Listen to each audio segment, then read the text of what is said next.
Troy Hendricks returned to Bemidji High School in 2009 for a second stint as the head football coach and eventually a second stint as the school's activities director.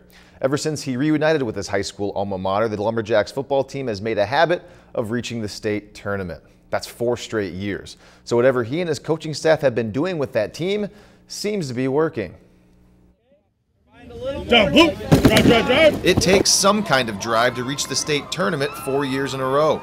The kind of drive that motivates a team year-round. We set goals right after the season, about 2 weeks after the season ends.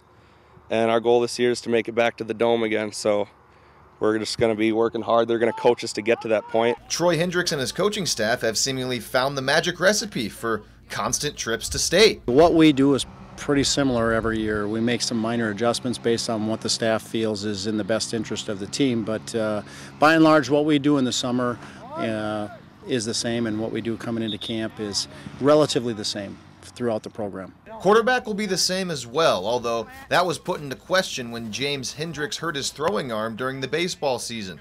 But Hendricks is ready to go now. He's thrown all summer from the time that the doctor gave him the okay. Will he be throwing a baseball anytime soon? Probably not, but football is much different. He was pretty sure right from the start that he was going to be fine. He can't throw a baseball, but he's fine with the football. He's throwing it real nice. So Hendricks is good. The baseball team may have a little to worry about next year, but on the football field, who's going to keep Hendricks upright all season? Bemidji lost their entire offensive line to graduation. Beginning fall practice with no returning starters on the offensive line is something that could derail a team's chances before the season even starts. But the Jacks aren't as concerned as you might think. I don't think the offensive line will be a worry at all. I think we have a couple seniors that'll be on it, maybe even more, and I think they'll be just fine. A couple young kids, like I said, stepping up, and they'll just hold their own. They'll do well. Hendricks should also be able to game plan around any possible O-line issues, and why not? Bemidji's scheme has worked for the last 4 years and counting.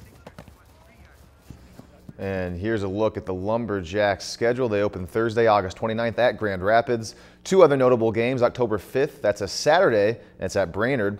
And the regular season finale at home against Moorhead. Bemidji beat the Spuds in the state quarterfinals last season. If you've enjoyed this segment of Lakeland News, please consider making a tax-deductible contribution to Lakeland Public Television.